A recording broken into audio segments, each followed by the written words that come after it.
welcome to the Someday is Today podcast. Welcome, everybody. Someday is Today podcast. Wait, do you say live your life like it's a fucking dream now, or is that the closeout? I think that's the closeout. That's the closeout. All right. I mean, you already said it, so I might mean, as well do we it. could edit this out. Okay. If necessary. Or we can just leave it. I mean, isn't the whole theme of your thing is like it doesn't have to be perfect. Try It doesn't. improve.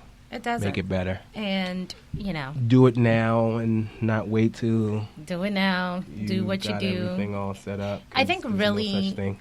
I think it's do it now, but the whole point or the principle behind things not being perfect is everyone, like no one is the boss of you. Do you know what I mean? Like, we're all human beings. Why should we tailor ourselves or care about what another mere mortal thinks? You know, why do you need to edit yourself as someone who is exactly like you, has insecurities like you, is preoccupied with themselves and what you're thinking about them, just like you are. You know what I mean? So you might as well just do you.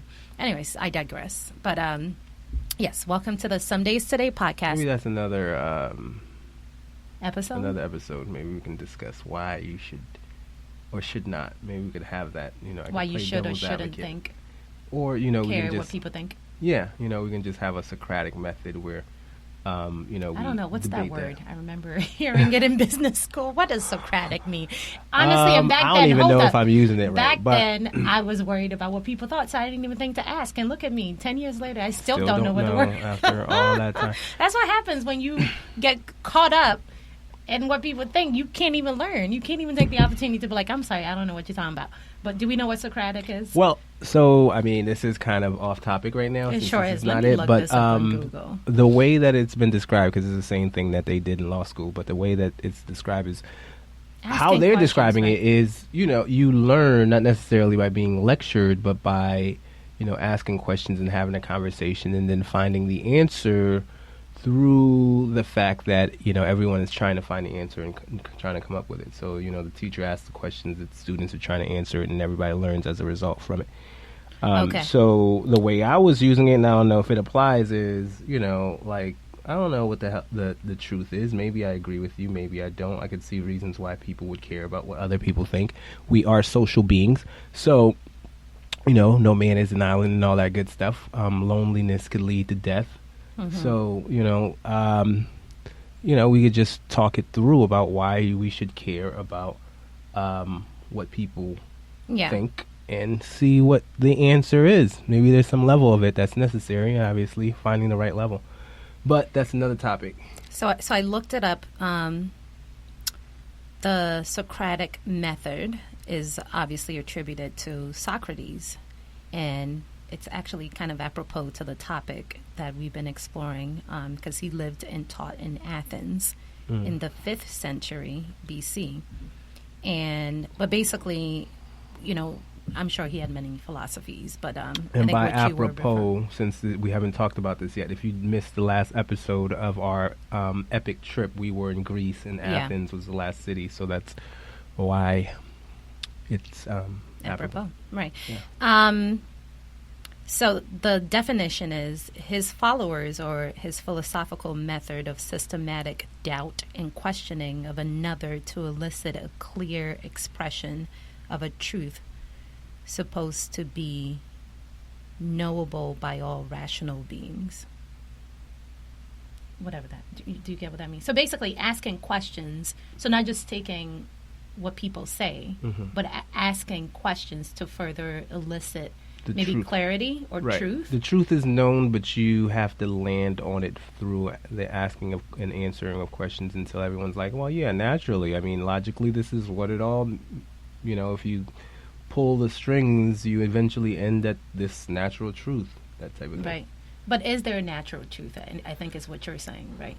At least as it pertains to some of the ideas. Yeah, I mean. Or at least this idea of not caring what people think. Is that a natural truth? Right? I mean, is why you said it. Okay. I'm just saying that's how we can go about doing it. Makes finding sense. it. But whether or not there's a natural truth, I don't know. I mean, all right. No, I have no no biggie. idea. Let me I just don't let you think know so. we're now 5 minutes into this podcast and we haven't talked about what we came here to talk about. But that's fine because, we're living our best life and learning while in the process. And for those who didn't know what the Socratic method was, look at us. We just hopefully We've you've educated learned them. something. Yeah. We've And also educated educated- ourselves.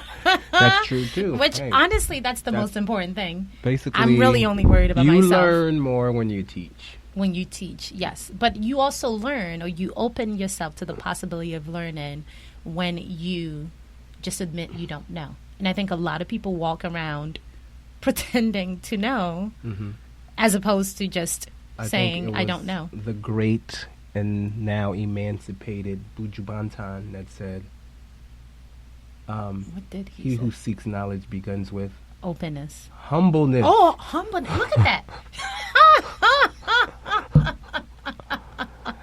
Another nugget learned today. Here I am going around, and I love Buju. I've been going around jacking up this man's lyric.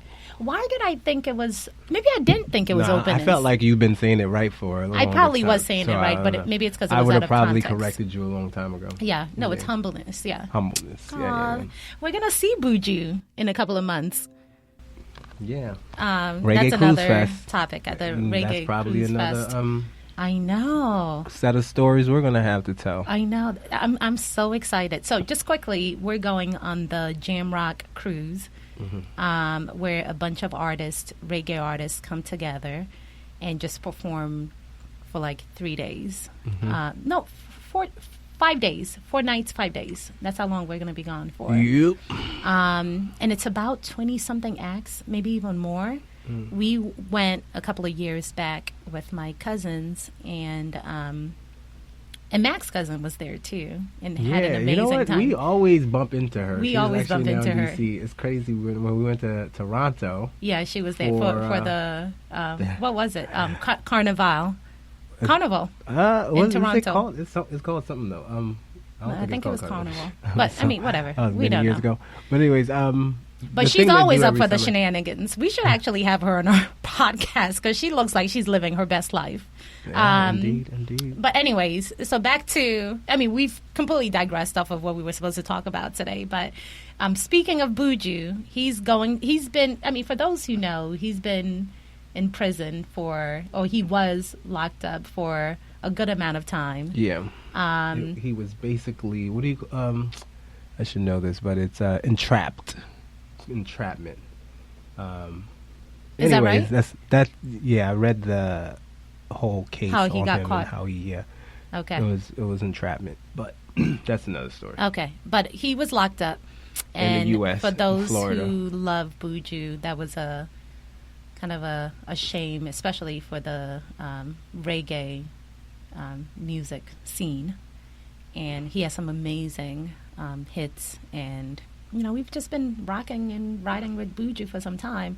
So when we went 2 years ago for the Reggae Cruise Fest, Jamrock, he obviously wasn't there. There were lots of people, saying free Buju, lots of people who were paying homage to him.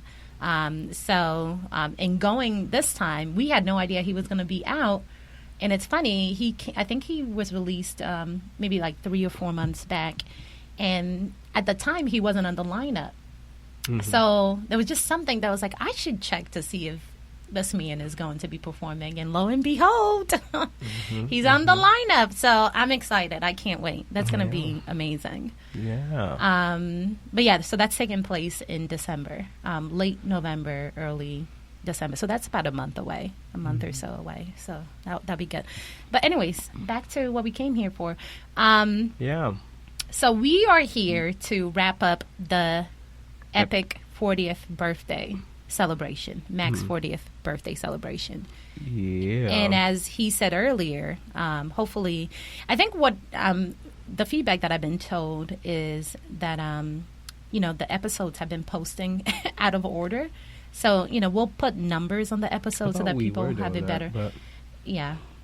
Clearly, we weren't for all of them. But we'll put numbers on it so that people have a better sense for which ones, the order.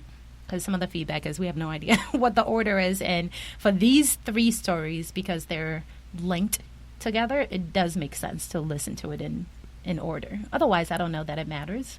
But maybe it does, just to kind of follow the progression of the story. Maybe. I mean, you'll probably hear us mention other things in the story, and you'll be like, well, I don't know what that was. But I think mean, it absolutely does. Let me tell you why. Because there were some episodes where, not that we have a clear structure, as you can see by this episode, but I think there were some episodes where it didn't even have a name. We didn't even have a name for the podcast. We didn't have intro or outro. These three. Yes.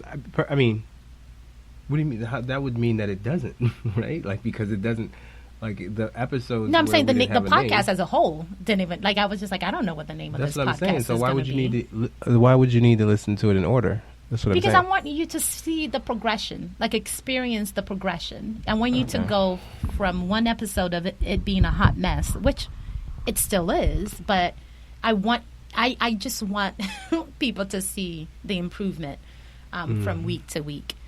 When are you going to start inviting people? Other people? Honestly, I have a list of folks who, aside from you, I mean, but it's been great having you join. I think it is good to have someone to go back and forth with. All right, so 15 minutes into this episode, now we'll talk about what we came to talk about, which is the third leg of the trip. And let me just say, if we're being honest, we're recording this about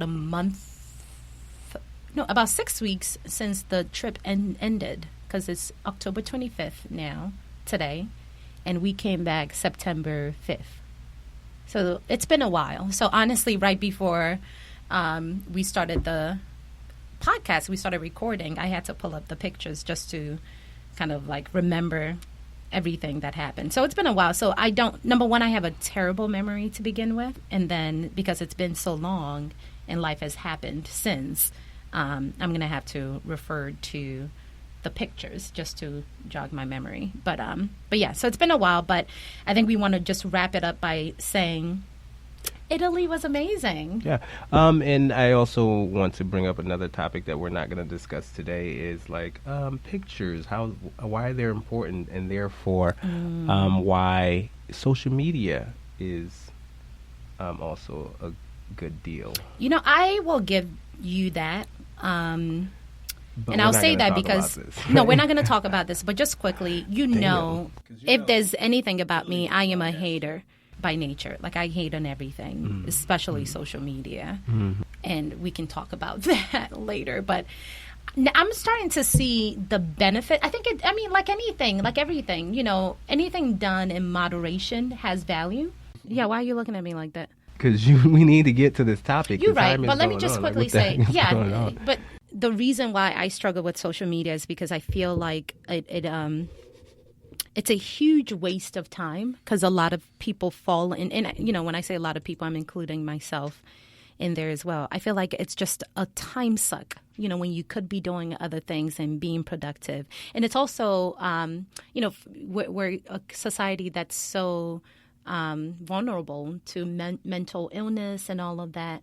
So if we don't have anything that's anchoring us into real life and, providing positive energy to counter some of the negative effects of social media, I think it's easy for one to really be negatively impacted by it. So that's, at least for me, that's part of the reason why I'm not a huge proponent of social media. But you're right.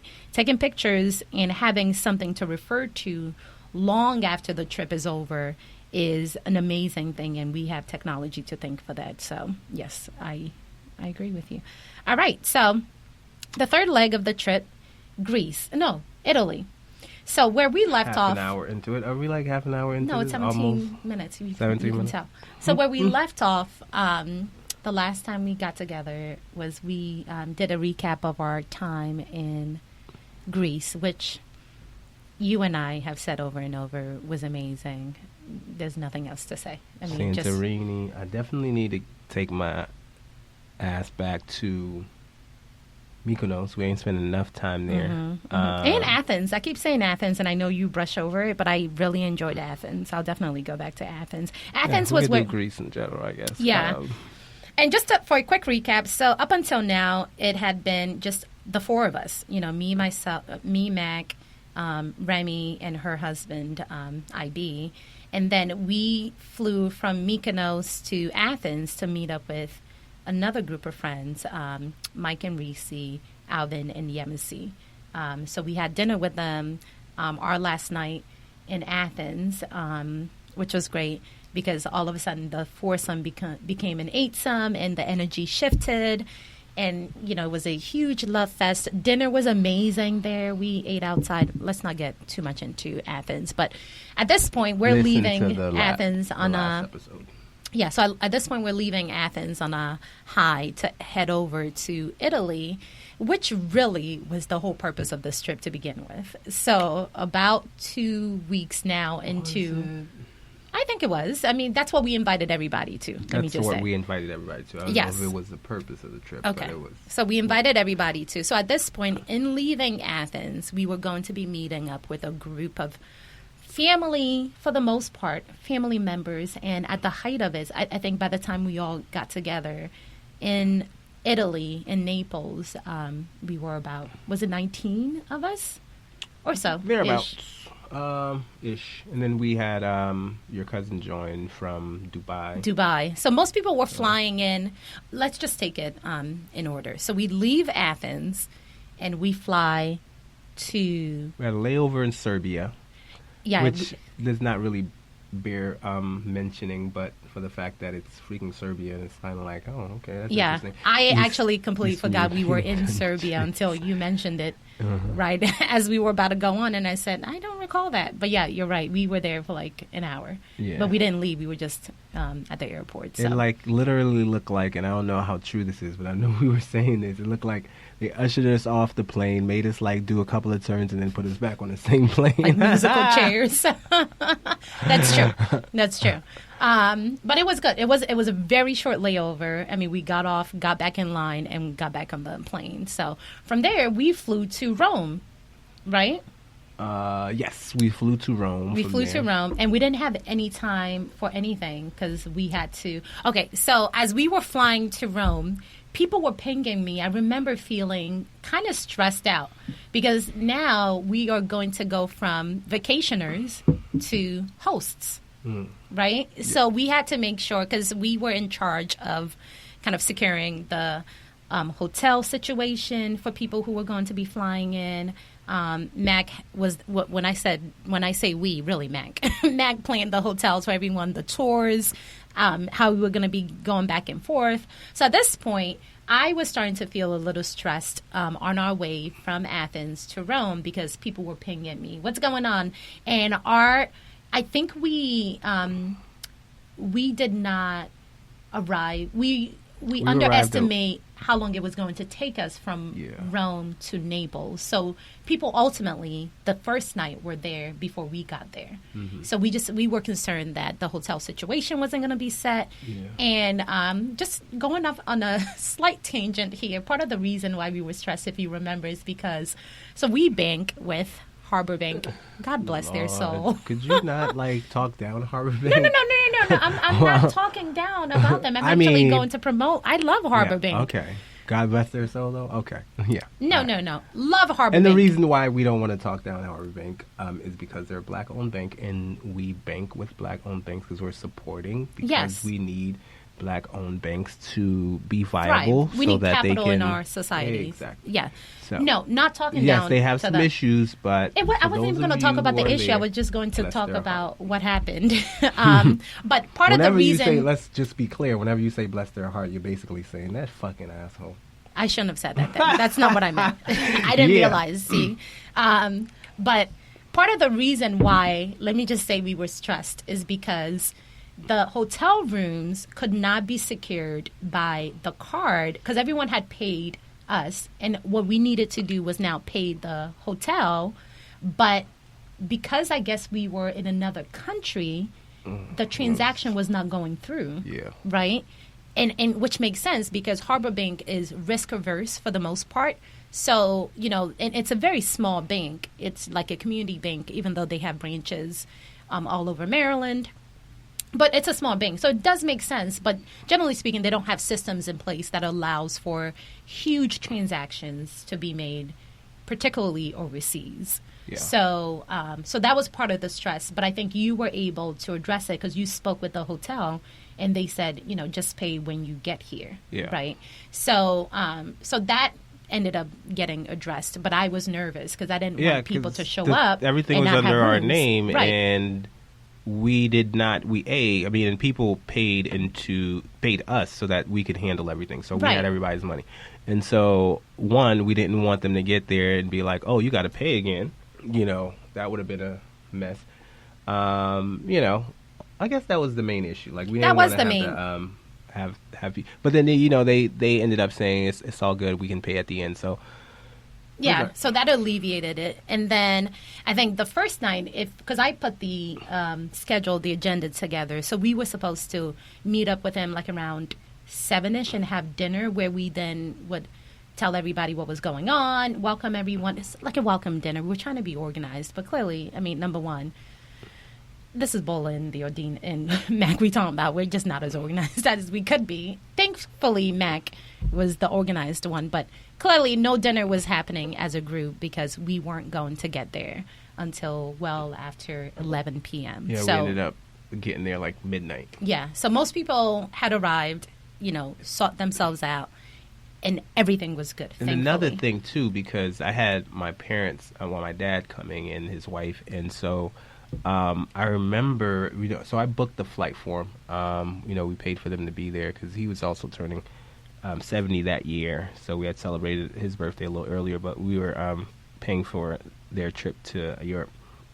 And at the time when I booked it, I think that we either did not know that we were going to be there a day later, or I may have been thinking, okay, based on his available time, that he was going to spend some time in Rome first. But anyways, I completely forgot when I booked it. I booked his flight a day earlier than right. the hotel was booked for. The thing is, he didn't have a way to contact me. He didn't was realize trying to reach you, right? He was trying to reach me, but he couldn't because he didn't realize he can just use WhatsApp once he got oh, gotcha. internet service. So he couldn't reach me, Yeah, so I couldn't okay. find out that he was there earlier because actually your cousin happened to be in Rome at that same time. So there was a lot of things that could have been done, but they ended up getting there to Naples a day earlier, showing up at the hotel, finding out they couldn't stay there, and having to get another hotel room like close by. That's so that was true. another That's a mess. great point. And I guess if we were to do this, if we were to arrange another group trip, letting people know to use WhatsApp to communicate is probably. I think most people that's knew how that. we were communicating anyways. Yeah, for the but I most guess part. your think it dad was just he didn't wasn't know. thinking about it. It's not. He uses WhatsApp too. He was just not. I guess he wasn't thinking about it. I don't know. That's true. Okay, so we're leaving Athens. We fly into Rome, and We meet up with my cousin who flew Wes, in from Florida. From Florida, right? Yep. So we meet up with him, and now it's the 5 of us, and we took a train Got on the train from from the airport to Rome main terminal, and then from Rome main terminal to Naples. Right? So how long was the trip from Rome to Naples? Was it about 2 hours, 2-3 hours or so? Maybe 2 hours. Maybe I think one. So. I don't remember. It wasn't too long. I think but it was like a half an hour from the airport to the main, and then like an hour and a half. Ended up being an hour and a half. I feel like. yeah. So ultimately 2 hours, and we got there. We still weren't like really close to our hotel, and so this is where money being spent on transportation begins. Yeah, ridiculous amount. So that was also another takeaway is I think if we had to do this again for such a large group, we should have some sort of car or vehicle arranged, transportation. I was looking for something particularly for one of the excursions that we had, but I mean it's not like it's that much cheaper. Yeah. Because ultimately, what With- we ended up with the doing was size just of paying people per we had. person for, taxi rides, right? So, anyways, so that's fine. So we get in. By the time we get in, we checked in. Everyone, for the most part, had been in. So I think that was a nice sort of, I felt relieved. And when you're going from chill mode to being host, to playing host, for me, there's always a bit of nervous energy. Is that the same for you? Because I felt all of a sudden like, oh my God, okay, I'm going to have to step into mommy mode. I just want to make sure everybody's I think okay. The beauty of the dynamics of the relationships is that your peoples, for the most part, Everyone is call chilled. on you. Okay. You know what I'm saying? So even though I am, I was the one planning everything, they call on you. So I don't necessarily have to feel any kind of trepidations about it. I really felt the best thing about being the planner in this one is that everybody was like, whatever. Yeah. And I didn't have to go with these back and forths, like, what are we doing? Like, people was like, you know what, we're just going to come in and do what's there. So I just planned whatever the hell I wanted. So once again, if we were to take a takeaway or lesson from this, I think if you're going to go with such a large group, just go with some cool-ass people. People who are not going to be questioning everything, because that's what makes it stressful. It doesn't matter what the size is. I know if you have someone who is going to make your life miserable, it doesn't matter if it's only a group of 2, 5. Like, Very you true. will just be miserable, Yeah, but I felt nobody like... was, from the beginning when we were like, okay, send your money. Nobody was like, what am I getting for this? Like, Yeah. and then we were saying, here's the itinerary. Okay. Nobody is like, wait a minute, shouldn't we be doing this, that, and the third? Yeah. Or why shouldn't we? Like, everybody was just like, okay, we're all right. Yeah, I'm here for it. Kudos. I will give some big kudos to the group of people who came. And I think, honestly, they self-selected in. And that's also another thing, because we put the invite out to, like our family members and close friends. And I think the people, and probably because they knew the type of people we are, we're kind of laid back anyway. So I think if people are going to come on a Mack Bowler trip, because they already know, First and foremost, they definitely know that, we're laid back. We're laid back. And so, I don't know if I want to say laid back. Laid back definitely is the key. Like, we're not laid back. But I don't know if that's what it is. I think they also know that we do shit and get things done. You know what I mean? And so... that's true. So it's a combination of the two, right? Because I don't know if laid back is necessarily gonna make you not try to figure out if everything is okay. Gotcha. Yeah, you know you're what I right. mean? You're like, right. You could be You're laid right. back We all day deliver. long, but we deliver. Yeah, we've delivered in the past for various things. I think the trust was there, but I appreciated that. Y'all weren't trying to stress us out. Everybody was just trying to have a good time, even from the planning phase. Because the itinerary, like, nobody knew really what was going on until probably a week before when you put the... It wasn't no damn week before, but it was late. You're right. I didn't even know what was going on until we got on the trip. Every day we woke up and be like, what are we doing today? So you're right. You probably had everybody... Because I wasn't even checking WhatsApp to see... Well, you'd be like, oh, I posted on WhatsApp. I'm like, oh, okay, well... had no idea. So I definitely had all trust in you. And let me just say, Mack, you definitely delivered. The way you pulled this together was pretty impressive. Thank you, ma'am. Yes. So let's not get sidetracked. So, okay. I know, because I know you were about to kind of bask in that. What is it? I can't be even allowed to bask. But yeah, whatever. In the the kudos kudos that I gave you, but I said, yeah, I really did do. Yes, you did. But let's move on. So we got in. Everybody was asleep except for Benga. First, everybody was asleep and we were starving. That was the first night. We hadn't eaten, and I think we also wanted to just kind of walk around and experience it. So where the hotel was, let me just say, we had been. What is the word? Not slumming it, because we definitely had nice places in, And Santorini was Santorini. nice, but it wasn't it wasn't a hotel. Is basically what you're. It wasn't a hotel. They were different experiences because a lot of it were Airbnb stays, and they were like, okay. Yeah. But I felt like in Naples, we were by the waterfront, downtown, or whatever, the touristy area, in this nice big hotel. So when we pulled in, I was like, yeah, no, this makes sense. This is the trip I've been waiting for. So we get in. But that's it. It was definitely a nice location by the waterfront and all that. The rooms were okay. Yeah, the rooms are okay. Like, they were small, but I think but generally speaking, I think the European rooms, unless that's true. Are small, unless you're paying stupid amounts. But yeah. But I thought it was I thought it was good, and it was nice and accessible to a lot of the different locations that we needed.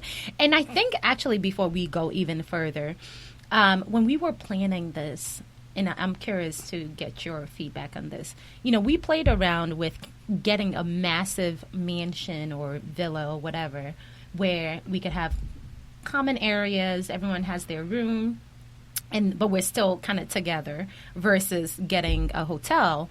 And we ultimately decided to go with the hotel because I personally felt like, you know, people want to be able to come and go as they want. And I certainly don't want to feel like I'm playing host the whole time where people are pulling at me.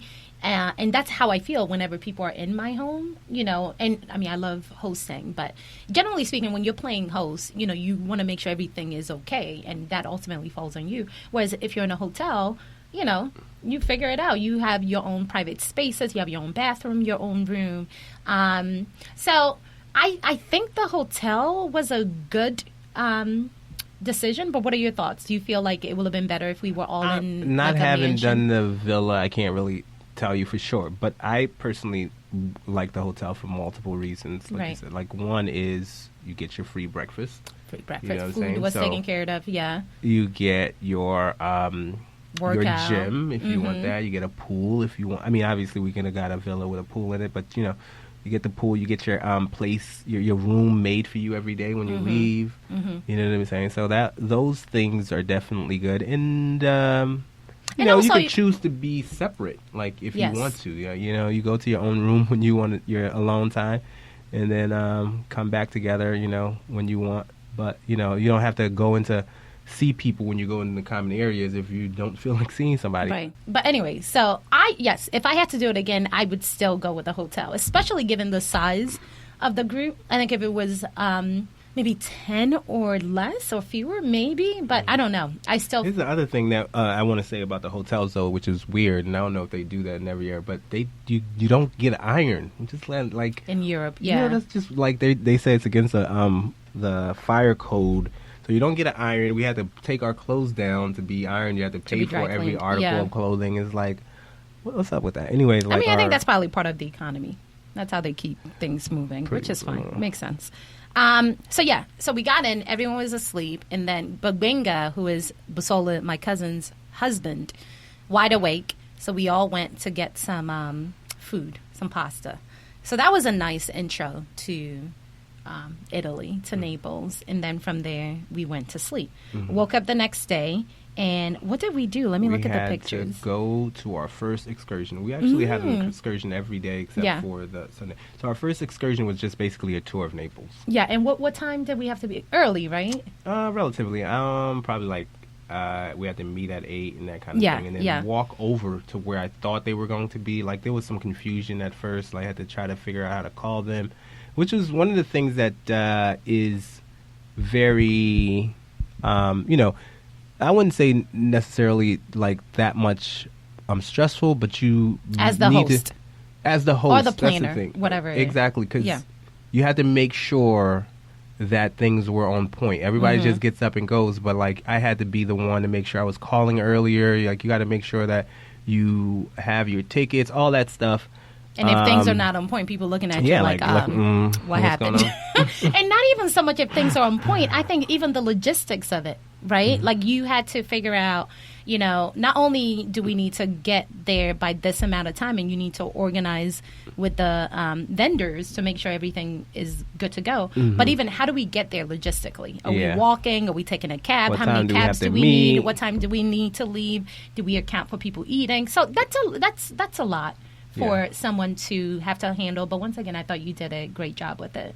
Yeah, it wasn't that stressful. So because everybody was cool. If everybody was like, what's going on, then that would add to the stress. But you know, we rolled with the punches. We just made sure we got to where we were going to go. Yeah. So we did a tour of Naples. So basically just walking. It was a walking tour, right? Yeah, it was a walking tour. How long was it? It felt like it took forever. It felt like a 6-hour tour. It was too long. And this is my point with these tours. Like, I don't learn anything. I don't retain anything. I probably learned some things. I mean, there were probably some, like, it's very, like, 1% of the stuff I learned. But it was just, I'll never do a walking tour again. I mean, not for that long. Bike tours are even cool. Yeah. Because at least you're sitting down sometimes on the bike. Like, even if you struggle up hills sometimes, but after a while, you like even when you stop somewhere, like you sit down. Mm-hmm. But the walking tour just like dragged on and on and on. But it's funny because I'm looking at the pictures and now I'm remembering. You know who I feel sorry for is the lady who was on the tour. Remember when Anna. Anna was that her name? So just imagine 19 black people descend on this lady. Everybody's doing their own thing, like hungry. Are we doing this? And it was so, just trying to keep everyone together because you could tell she's just like, I don't think she knew what she was getting into. She was stressed out. And then we were constantly asking, how much longer? When do we eat? Can we take a break now? Where's the cappuccino? Poor Anna was just like, no what? Damn breaks. I need to get through all of this and let you guys go. And then there was a point where we're like, I don't think we want to do this anymore. I think we're done. And then remember when she was like, yeah, but I want you to go see where baby Jesus was born. Or what did she say? The nativity scene. We were in somebody, I don't know who it was, described it like it was Times Square. So we're expecting. We were expecting some. Okay, so once again, let me just pull it back so I can describe it. We've been walking for like 3 hours, walking around seeing the same thing. It's basically walking around Chinatown in New York. That's how I would, right? It's kind of like walking around Chinatown, seeing different things, whatever. The point is, yes, interesting historical places. We went to like the oldest cafe in Italy. Got some coffee from there. Yeah. Went to this something amazing... that was featured in one of the movies. I can't remember now. I think it was like Inglourious Basterds or something. Yeah, like I don't know, but it's like centuries like old. So that was interesting-ish, And then we went to this amazing church, or whatever they want to call it, and that was interesting. Sure. But yeah, but ultimately, I think, and then we went to the downtown, the underground city. We went to the Roman underground. Well, it's now underground, but it was previously, the city, Rome city that's now underground. Yeah. So that was interesting. So you could see how people lived like. They showed us a bank, and they explained why they thought it was a bank, like the doors, like they showed us where they actually, like the laundromat, how they wash their clothes. Where people cook and everything, and all of it under the city of Naples. Like you're walking around. So that was pretty cool. That was cool. But once again, I think given who we are, like we were just tired, exhausted, and then actually that was Anna, actually the coolest part. That was the coolest part. And then it was cool down there too. Like it was cool, right? It was like temperature wise, it was cool down there. But what was funny is that Anna could tell she was losing us because I think at this no underground she dumped us off. That was somebody else that did the underground one. Oh, was it? Okay, yeah. Okay, so she dumped us on the other. So we joined another tour group. That's true. And then I think after this, we were just like, we've done, this is good. Let us end this tour so that we can all go eat and be done. And Anna's like, but you haven't seen the nativity scene. No, that was, okay. Was that before? Yes, man.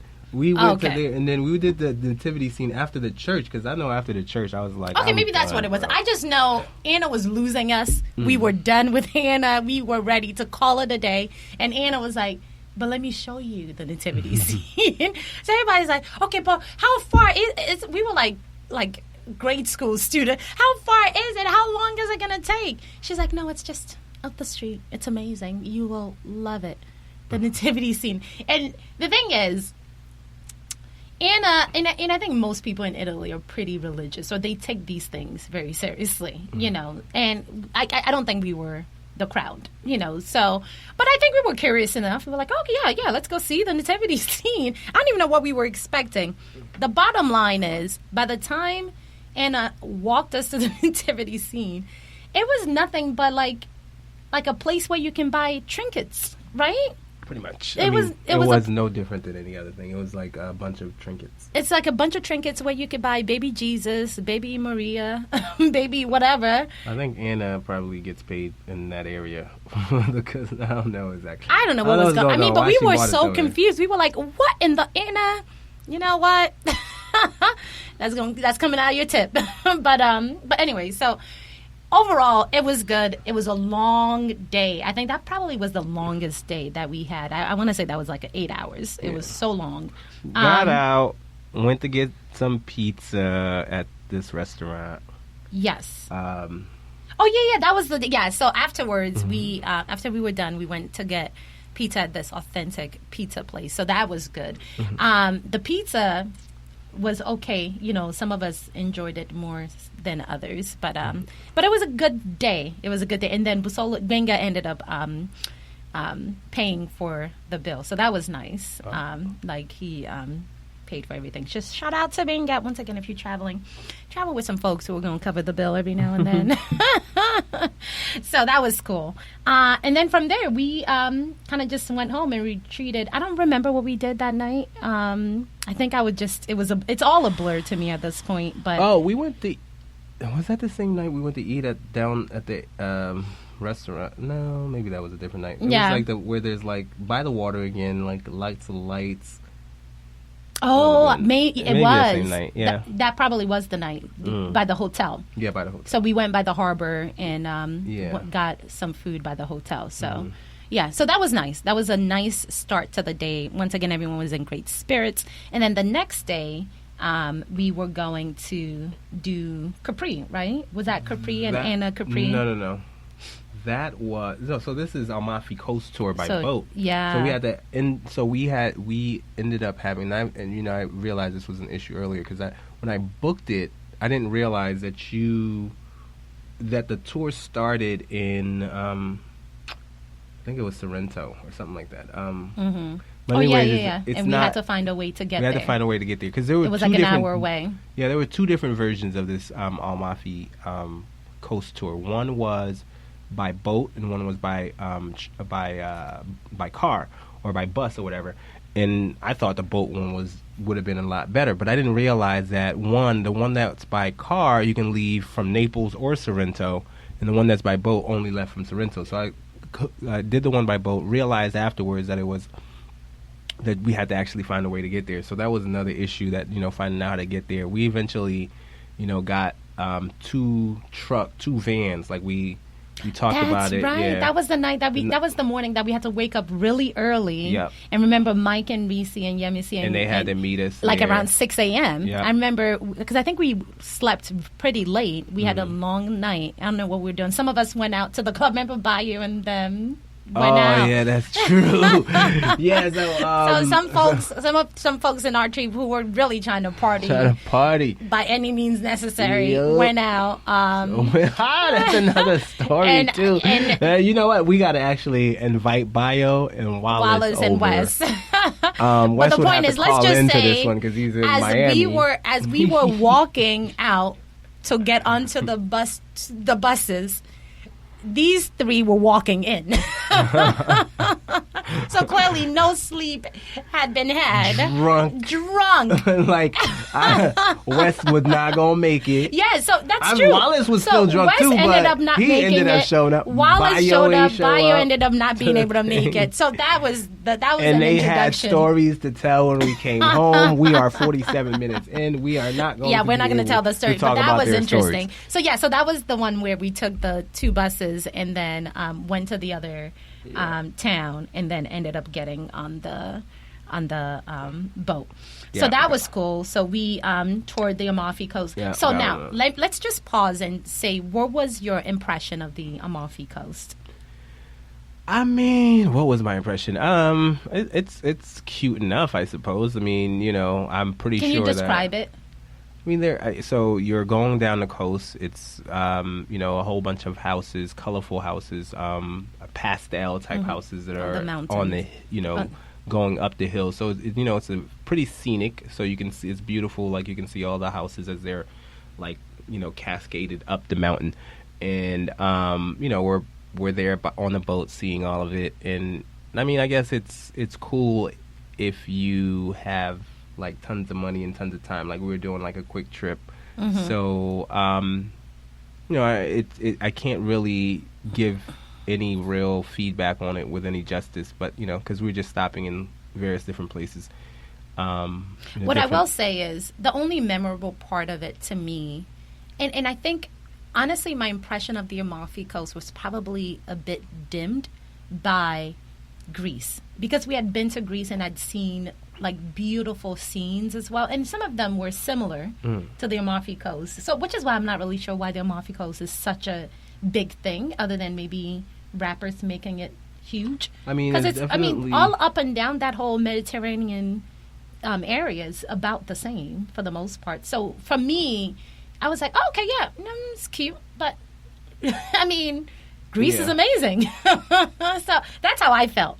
Yeah, I mean, again, I think we had days in Greece though. Like I can't really compare. Like, cause especially if you're talking about Santorini, where we went to Ia and Thera, like we weren't just stopping here a couple of hours. Let's get back on the boat. Like, you know what I'm saying? No, but I'm just saying, even just looking at it, I felt like, it was beautiful. It's breathtaking. I can see, why people will go see it. But I'm just saying, personally, for me, it wasn't as, like when you walk into something and you see it for the first time, you're just like, wow, this is amazing. Mm-hmm. I think because I'd been in that area for some time, it didn't receive as emphatic a response. Yeah, I mean, seeing the beauty. I think also the colors of Greece is also very, like, that white is all, like, it's really striking and beautiful.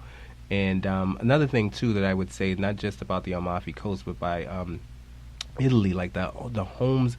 This is definitely a good and gives it character, but it's also very old. Like I felt like I could see Italy as being a you can see how it's not necessarily a greatly developed country. You know what I'm saying? I think I was reminded that it felt very much like when we were driving to Sorrento, felt very much like a third world country in a way. But this is the same thing with Portugal. Well, Portugal was developed. It was just like, it was definitely more new. It was just broken down. Like it needed a touch up. But this one was like, I don't know. It just felt like they did not modernize, and they didn't care to. And that's not necessarily a bad thing. I'm not saying like it's a bad thing. It just reminded me of that. And then especially you could see this too with the buildings in Venice, but also a lot of the buildings there, like you can tell the age, and like you could see that it was from way back then. Like the place where we went to, like most of the places, like it was just like they don't try. And somebody was remarking about that too. Yeah, I agree. Yeah. Somebody was remarking about that too, and something that I was listening to. I don't know exactly where it was, but like they talk about how the buildings in the U.S. they're made for 50 years, and then you have like that was Germano from our developers class, but he was talking. Yeah. Was it him? Yeah. Anyways, like things every couple of years, every 30 years, you got to rebuild the whole damn neighborhood over again. Whereas in other countries, like it's the old stuff, you get like. It gets repurposed. It was Germano. It gets the reuse. It gets repurposed for something else. So, like, you'll have. But the architecture. The architecture remains the same. So, like, you'll have a Chanel store in a place that used to be like a hotel or a house or whatever, and then you can see that. But yeah. Yeah. So it was great. The one thing I did want to say is this is where I got my leather bag. I got this amazing purse in Sorrento the first day, and it's Amalfi, I think. Yeah, was it Amalfi? I think it was Amalfi. Yeah. Okay, one of those two places. But it was this cute little shop, and one thing that we saw throughout our time in Naples is they're really big into lime. Was it lemon? Limoncello. So there were so they had some interesting shops. So we went into the strip where you can buy leather. Lots of chocolate, various things. It's like a nice little strip that you can walk up and down with different shops that you can go into. And I ended up getting a really nice leather bag, it's just whimsical and cute and interesting, really up my alley. So I really enjoy it. So every time I carried it, it's a good reminder of my time there. You have to see the picture. It's kind of like, did you just describe it? I'm sorry, I didn't describe the bag itself. Okay, but I just said it's cute. It's whimsical. It's like a cute little kind of like a shop that's reminiscent of one of the shops that you will go into. It's a green bag, but in the shape of a house. In the shape of a house. Or a shop.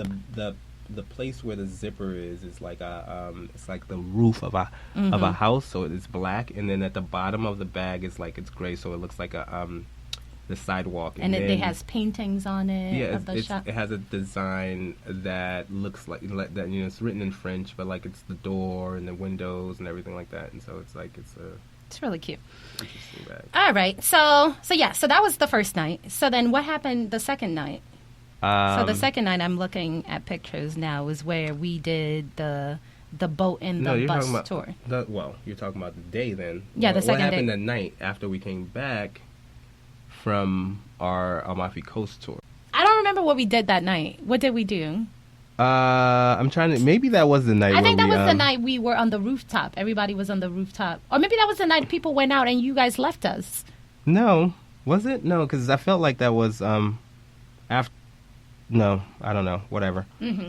Anyways, I don't see any pictures of that night because this is so we probably didn't do anything that night. I don't have any idea. I know we came back. Yeah, you don't have any pictures of. Yeah, I'm not the best with pictures either. But we came back, probably got something to eat, and then went to sleep, or maybe just hung out on the rooftop. Yeah. Or maybe that was the night where we all started swimming, went to the pool. I don't know. Whatever. The point is, we had some fun and then went to sleep. And then the next night the next day, we did another tour, Yep. but this time of Capri. Capri, yes. Anna Capri. Yep, and Blue Grotto, which is just, it's basically a cave in the water where it's like, I think its claim to fame is that like the entrance to the cave in the water is like really low. So once you get in there, like the water is blue, and so you get in there for like you have to lay down. Like you have people who are who are on a boat guiding you in. Like you have to lay down in order to be able to get into there and into the cave. And then once you go in there, quickly come right back out. And So what was memorable about this one was, once again, we had a large group with us. So members of and we were in line for like 2 hours or so to do this one excursion because apparently it was a must do. So we finally got in, and by the time we got in, and members of our crew had already gone into the cave, the tides started rising. Remember, and it became too dangerous for additional boats to be let in. So we were strapped in. If you remember, Mack and I. And I think Busola was with us. We were strapped in and waiting to go. But, all the, conductors or whatever, you'll call them, they started panicking because the tides were just too high. So the people who were in the grotto were stuck in. Until, and then we couldn't be let in. So we got really nervous. I mean, there was a part of me, and Busola my cousin, was already nervous to begin with because she's like, I don't know how to swim. I'm not trying to mess with it. So she was starting to panic.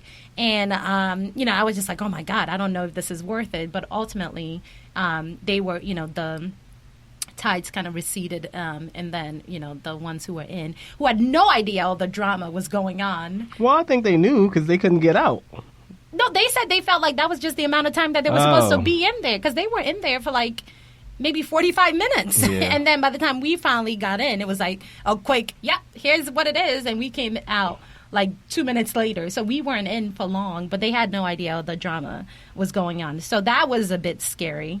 And then another memorable thing that we did on this day was going up we went up the tram and to the top of, I think that's what Capri. Anna Capri, like I think Anna means like the top or something like that. Oh, gotcha. You go up there, there was drinks. So we had individual alcohol trams there, and we had individual trams and kind of just we ran up all the way to the top where you could see the full view of amazing views of the island. And because by the Capri time is we an got island there, off the coast of Greece. Right, and by the time we got there, we had drinks and just started taking amazing pictures and really taking in the scenery. I mean, just really beautiful, really amazing. And then, took it down. So that was another memorable event that we did. So overall, it was really good. And then I think we went home that night, and that may have been the night that, we all, by any means necessary, were going to try to go out. So the girls went to go get dressed up. The guys went to get dressed up. And somehow they left us because they didn't want us going out with them. So we were upset and, kind of just, so the girls just had a girls' night in. No, I think we had a girls' night out and kind of just walked around, went to get something to eat, and then came back and went to sleep. What did you guys do? Nothing interesting. I know. I was like, you all are so pressed to go out and leave us, and you probably not even going to have fun. I think what I will say about the party scene in Naples is it's not really strong, right? Okay, so we keep on saying that. Like, you got to spend real good time in order to be able to have conversation. Because there's the thing, like, you got to know when to go there. And where to go. Yeah, like, so for example, if you don't know that reggae night, a lot of times reggae nights are on Sunday nights, right, in these places. Like, I mean, sometimes it's Saturday, but depending on when you go, it's like a Sunday night. And so maybe that's not the night when most people will go out and party. So you have to know when you have to hit that scene.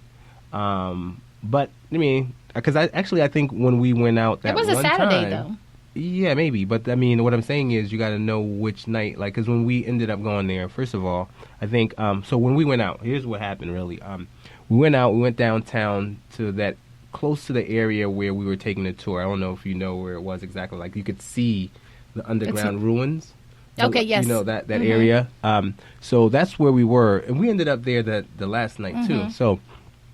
on that night, because the last night when we were there, it was not nearly as crowded as it was first time. Like, so it looks like your typical, like if you guys have ever been to Pittsburgh and you've ever been like a college town is what you're trying to describe. A college it's kind of like and the it's the college let out town. After, but I feel like, so for example, it has to be a big city area, and it's like it's definitely like the let out, but it's not like just the let out of one club. Like, it's like a collection of clubs. Like, it was like if you have a collection of clubs right next to each other and everybody's letting their people out, and now they're that's meeting what I mean, because generally speaking, clubs end at the same time, 2 a.m., and then the let out, everybody just spills into the street. Sure. Except I feel like the difference being, like, all right, so if I go to a specific club, unless there are like multiple clubs around there, then you have the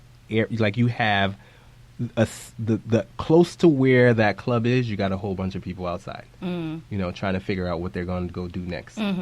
But this is kind of like everywhere on the street, everybody's just sitting outside. Like, the streets were jam-packed with people. Gotcha. So I feel like that's how it looks like at the O, because you're not just necessarily there for the let-out, but, like, everybody's out. Like, it's just crowding around the street.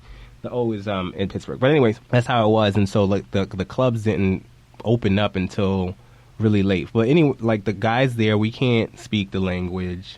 So you mean when you all left us, in trying to find something to do? Yeah, we can't speak the language. We're trying to figure out what to get into. Like, we ended up getting split up.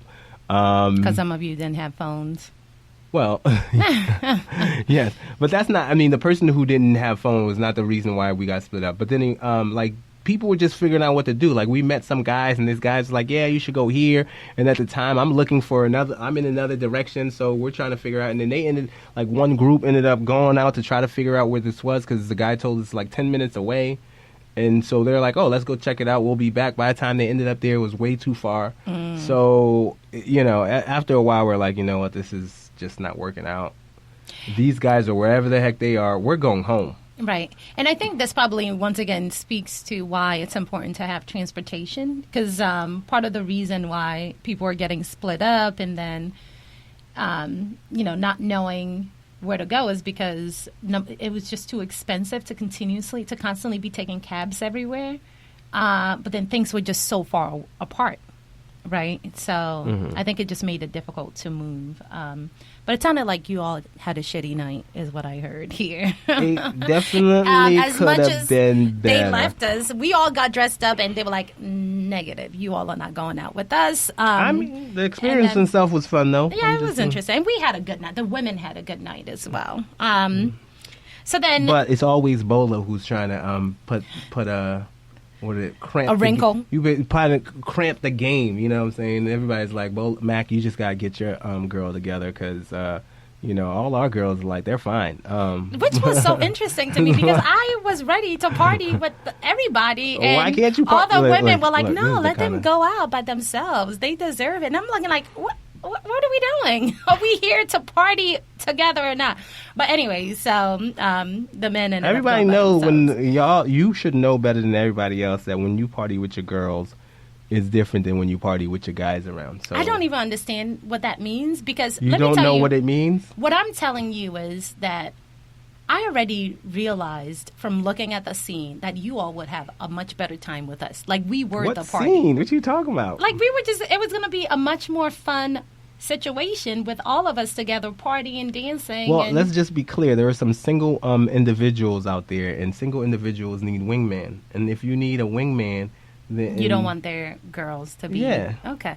Just Whatever. The point is, y'all had a shitty night, and y'all should have just moreover had us go with you. Is the moral of the story. I mean, moving on. Sure. So then the next night was now the celebration day.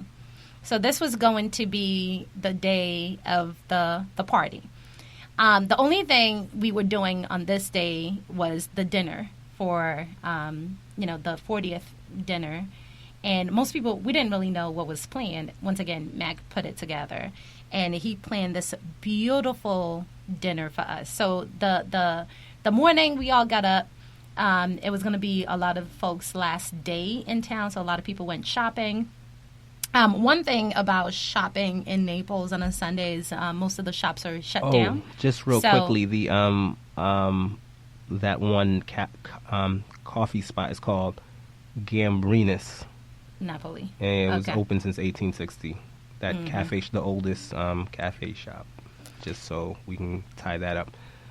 Yes, so we all wanted to go shopping, buy some souvenirs, had a difficult time because most of the shops are closed. So that's another thing. If you're traveling to another country, just plan accordingly because you may think, things operate the way they do in whatever home country you're coming from, and you may be surprised. So it was difficult for us to find open stores, but we finally found a spot of town that was open where we were able to buy some things. But by this time, we had wasted quite a bit of time because we needed to get back so that we can get ready and everyone get on the bus so that we can be driven to where the restaurant was.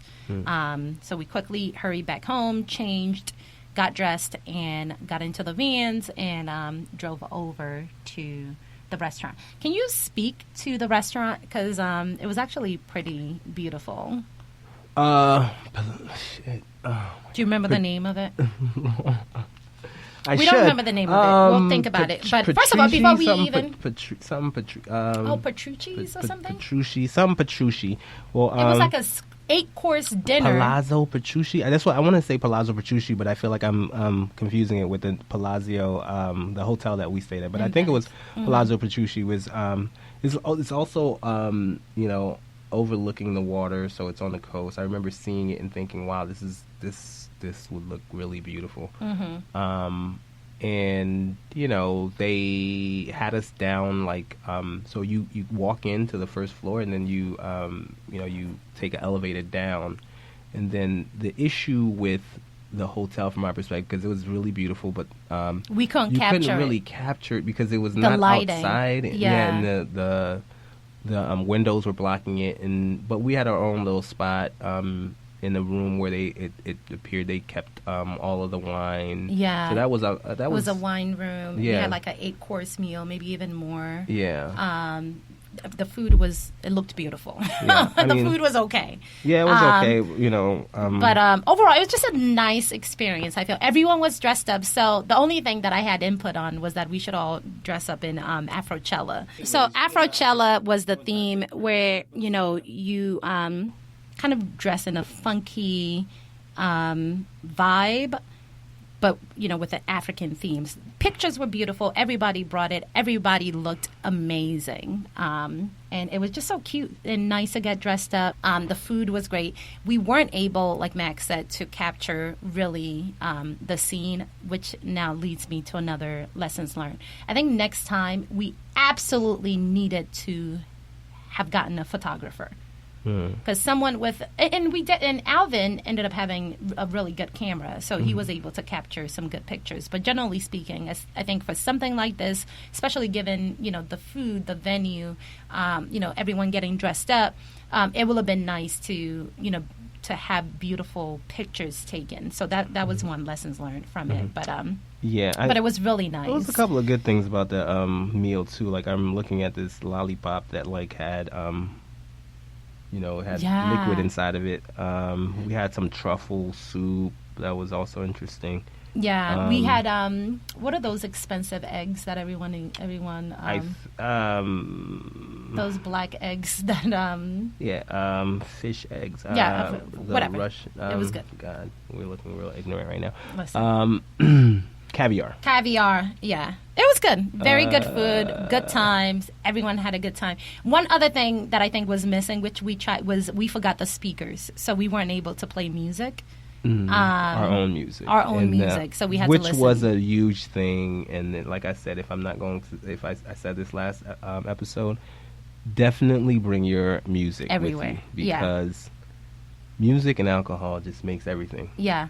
And we had lots of alcohol flowing, but the music was missing. And I think the reason we skipped it, because there was just a lot of running around towards the end, and we had to get into the van, so we weren't able to go back to get the speakers and get the music. But it was still great, and that essentially was the last night there for most people. We went out that night, a couple of us, not everybody. Yeah. We ended up walking around.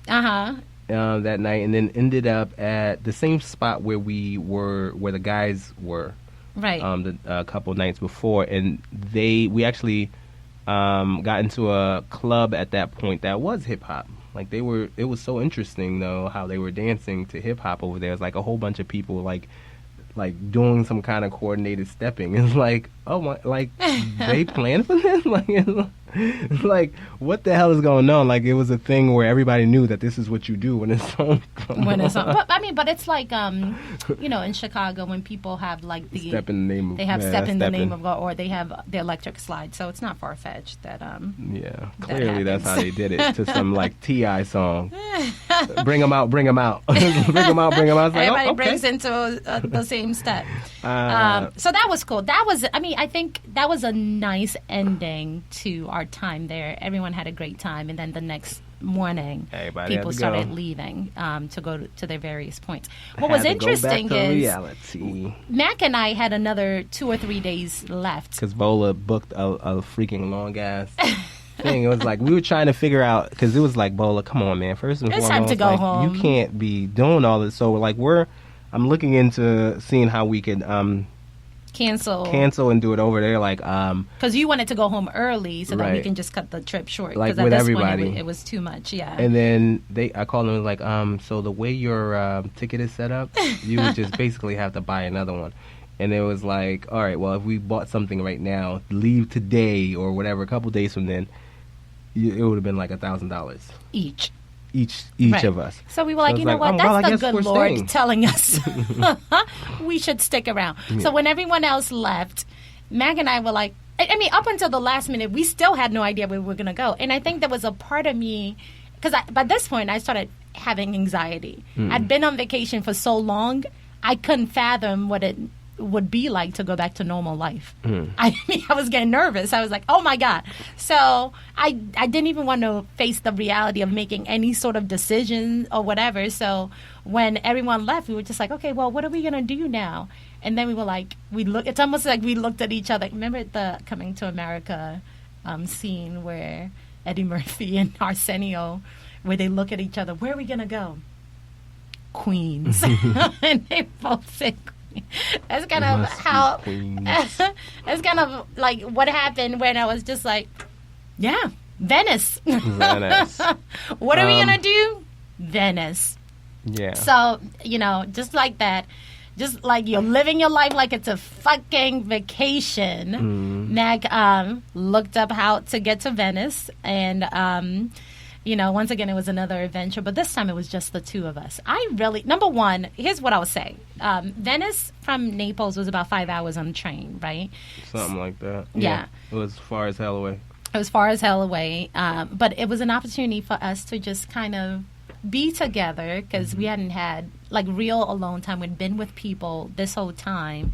So it was amazing to be able to kind of ride through the countryside, looking at the beautiful scene. I mean, all like of the Italy, grassy hills everywhere. Whoever did the master planning, and I'm not even sure if some master planning went into place or whatever it is. I mean, Italy is gorgeous, and just then the beautiful freaking villas. They just amazing, like standing out on their own, like across that's what I'm saying. Like this life knolls. that we're living, we're overthinking it. Like people are enjoying their life, just living in the countryside, having their little farms, raising a couple of chickens here and there, and just living life. I mean, but the point is, we just rode and saw beautiful areas, and ended up getting to Venice. Venice was beautiful. I think for the most part, we didn't really do much except for the typical gondola ride. That was one thing that I was expect determined to do. I was like, and it was expensive. It was like €100. €100, and I remember thinking, I want to go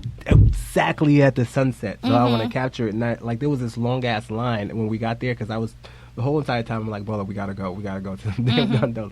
Bola, you didn't really want to care about the goddamn I was so tired. gondolas. Number one, this trip, I was so tired. By the time we got to Venice, really, all I wanted to do was just sleep. I mean, we did a lot of that. We did. But I just wanted to make sure we got that But Mac was done insisting. and over with. And I kept thinking to myself, what is the big deal with the stupid gondola ride? It's so touristy. But I'm glad we did it. You can't go to freaking Venice and not do a gondola ride. I guess. But I'm glad we did it. We got in. The captain, or what do we call him? The boat guy. The boat I don't know guy. what the hell they call him. He was singing. He had wine for us. Well, he didn't have wine for us. He walked into the area. He got like... he's not walked in, but they're not he's supposed doing to have wine. Yeah, because we asked if you can have alcohol, and they were like, no, you can't have alcohol. We're gonna get fined or whatever the case may be. So it's like, oh, okay, well, we can't have wine while we're on this romantic boat ride. And so he, he's, guide what I don't even know how to call this, riding his boat. Down the stream, rowing his boat down the stream, and then there's like this window was open, and he's sitting there talking to some guys, like getting some alcohol. It's like, wait a minute, can we get some too? So it's like, sure, backs the boat up, and then he gets us some wine, and so it was nice, and we took an amazing picture there. So it was nice. It was I looked. Venice was just. When I think about the whole trip, each leg, I keep saying had his own vibe. And Venice was definitely on a much more laid-back, romantic note. We chilled for the most part. And ate. Slept, ate, Chilled. Got up, ate. We didn't really... And then, that one night we went down to the Sky Bar. To this restaurant. And it was amazing. And once again, speaking of exclusive spaces, like we talk about this throughout this whole trip, well, my friend. So let's just be clear: we were spending a whole lot of money too. It wasn't that much, to be honest. Like if you put it in perspective, it wasn't that much. But there's certain places in the States, or just in general, that you can't access. And I felt like a lot of the spaces that we were in, there's probably places there that we weren't accessing. Of course. But what I'm just saying is that it just felt good to feel like we were just living, without feeling like we were restricted by, budget, class, access, because it's so exclusive you can't get into it. It was just a matter of deciding to do it, which I think, there's a lot to be said for that. Just do what you want. Go and move as you want, as you please, without subjecting yourself to, whatever limitations, either real or imagined. Right. Until you get back home and then the bills are just sitting there on the table and shit. Like, I was nervous to open my could you pay me now, sir? You got to pay. I was nervous to open some bills when we got back. I was like, okay, I think we overdid it. But it was great. It was wonderful. Venice was beautiful. Only thing I'll say about Venice is there are no cars. We're lugging around like suitcases. Remember the first night we got there, we couldn't figure out how to get to our hotel. And there are no the taxi. There are no actual cars. Yeah, so there not only so there are no cars, and you can't just walk straight. Like you can't go on a straight line because the water is all around the city, right? So when I was looking it up on the train, I'm like, all right, it says it's 19 minutes away by gondola or something like that. It was really close, and even closer than 19 minutes. It was really close. Maybe 5 minutes actually, because I was saying Yeah, I think it was like it was less than a mile. Yeah, so it was 5 minutes by. I'm like, and then when I went to the gondola people, they're like, oh yeah, it's gonna be 60 euros. Yeah, because that's essentially their taxi is like a boat. Yeah, like a water boat. So in my mind, I'm like, a what? water taxi. 60 euros? This thing says it's right around the corner. What is your problem? We'll just walk and we've got all our freaking bags. And we didn't know where we were going. And they got stairs. Oh, my God. And I'm sitting there logging everything everywhere. around. And it's late as hell because we got there at like midnight. Yeah. And I'm freaking like, oh, my God. Yeah. Somebody better not come. And like, we're talking dark-ass alleys and shit. So I'm thinking to myself, man, I've got all these damn bags in my hand. If somebody really come and try something, I remember there was one time we were walking down an alley, and then some dudes came walking by us. I'm like, okay, I need to they gonna rob just us. chill right here. No, it's not even. I don't know. I was prepared. Basically, it was like, all right, let me just let them go through to figure out what the hell's going on first. But it was just weird because you're trying to follow the GPS, the walk thing, and if your data plan is not really working, it's lagging behind, so you end up in a street where it's not really the street, and then you end up like at the edge of like it takes you in a particular direction, and then it's water there, so you can't keep going.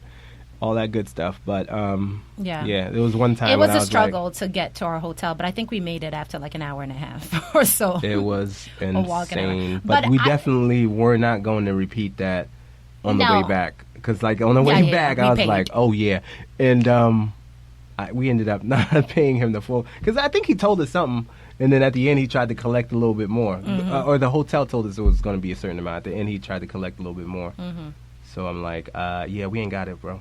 Sorry.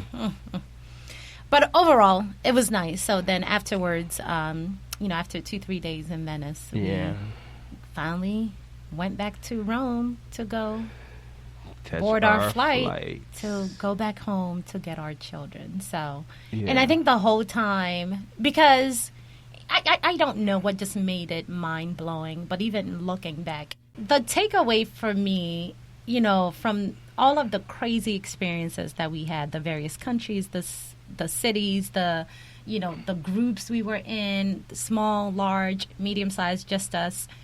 I think what it taught me really, just if I had to do one takeaway, was, you could do whatever you want as long as you're willing to push for it. Do you know what I mean? Because we could have easily said, okay, we're not going to go to Venice. We're not going to do. And you miss out a lot of times on opportunities, experiences, things in general, because like I said, you opt out, or you think, oh, that's not for me for whatever reason. And I don't know what I was thinking when I booked a 3-week flight to Europe, because that didn't make no sense. That didn't make no sense, but we did it, and we came back and we had an amazing time. So I think looking back, I think just do you. Just move as you want to move and rack up amazing stories, because at the end of the day, you can work hard, you can show up to your 8 to 5 or 9 to 5, whatever it is. But the only things you have are the experiences that you're collecting along the way on this thing called life, and the memories of them. So live it up. So for me, I'm not quite where you are with this yet. There's many topics that need to be discussed, one of which is I think out of this, Bola has been determined now to continue to travel. So we've got the whole situation with this Airbnb arbitrage that got which us, we like, can talk about later, because we that's don't have another time topic, right now. right? We definitely should have a topic on that. But the other thing that it's, I want to say this. Like, for me, the trip was definitely fun. I can say that I would love to do it over and over and over again. Clearly, that means you got to have the financial means to do that. So there's a way to do that. But I want to say that although I'm not there with you where you are like, let's just go ahead and do this and all that good stuff. There is this one quote that I learned from the 4-Hour Work Week that I'm still working my way towards. Which is a book. Yeah, it's a book. We've been reading. That yeah. But the quote's from Oscar Wilde, and it says here that anyone who lives within their means suffers from a lack of imagination. So that's probably very true. Like, figure out a way to get this thing done. There's a lot of people out there figuring out ways to get this done, whether it's like, videotaping their lives and getting sponsorships and all that good stuff. If you want to live that life, have some imagination and get it done. Yeah. So, I mean, this is what Bola does in the sense that she's like, all right, well, I'll figure out how to do it. I'm just going to book it. I'm just going to do this. I'm just going to do whatever, and then we'll figure it out on the way. So, but I've always told you, I think the universe is, I mean, we can argue about whether or not this is true, but, the book, I forget the name of the book, that says when you want to do something, the universe conspires to kind of align favor for you to sort of have it done for you. And I forget, it was much more articulate in putting that. But ultimately, I've always felt like if you want something, the stars will align, especially if you're willing to put in the work and the creativity from, to leverage what Oscar Wilde says. You can get it done. So that's why you shouldn't limit yourself. And that's also something else that I've been reminding myself more recently is I don't want to limit my future experiences by my current situation. Like, if I'm only making $1,000 a year, I'm not, I mean, a lot of people, and that's the whole thing about living within your means. That's my current situation. If I'm planning for something, 2 months from now, and I only got $1,000 a month, and it's going to cost me $3,000, that's not to say I just got to figure out how to get it done, right? Like, it's a problem to be solved, but that's all of life. Life is a whole massive problem to be solved. So just apply some creativity, put your mind to it, and the universe will align and conspire to get it, to help you, to assist you in getting it done. So anyways, let's wrap up. It's been great. Amazing time walking down memory lane. Thanks for joining me, Mack. And ultimately, let me just say, you're an amazing partner in crime, in life, and I just appreciate you. So thanks for... Cody. What's Cody? Co-defendant. Yeah. So that's another thing. I will say, if you're trying to live your life like it's a fucking vacation, get yourself a partner who, come hell or high water, somehow he could be convinced to come along with you. There's some people who are living in relationships, partnerships, where your partner is looking at you like, you done lost your mind. Go back there and take your ass back to work. You know what I mean? And that, we limit ourselves. Not only do we have to overcome the self-limiting ideas that we put on ourselves, but, if you have a partner that's not ready to ride with you, it could also be difficult to self-actualize or whatever it is, right? So I think partnerships are also important in doing this. Yeah, and let me just say some things that you should bask into. Like, I admire you. You are, I admire your strength and your courage and how you, you push along. I admire your freedom. Aww. And so there was this thing that I saw on, like, one of the Instagram ads. It was either like a T-shirt or something like that. It was like, she keeps me wild, and that was the men's T-shirt, and then the women's version was like, he keeps me safe. And so it's kind of like, yeah, I think Bola keeps me wild in the sense that she does these crazy things that I wish I was that crazy sometimes. But, there are different pressures on men than there are on women that we will have as another topic as well. Yeah. But, I think if it not for you and, your courage and everything, there's a lot of things that we wouldn't do, we wouldn't experience. And so, like, we're... I think a large part of the growth that we are experiencing, we have experiences due to your courage and, how you get things done. So I appreciate that. Aww, and so that's thanks, why babe. I can't say no because I love it. Oh, thanks, babe. All right, enough of this love fest. At least we can take that off the air. But yes, thank you all for those who are still listening. At this point, it's probably just our podcast producer. That is it. But we appreciate it. Great times. And, that's the end of this episode. And join us next time as we live our dreams like it's a fucking vacation. I think it's live your life, but that's we'll take it. Live your life. All right. Thanks. Have a good one. Bye-bye.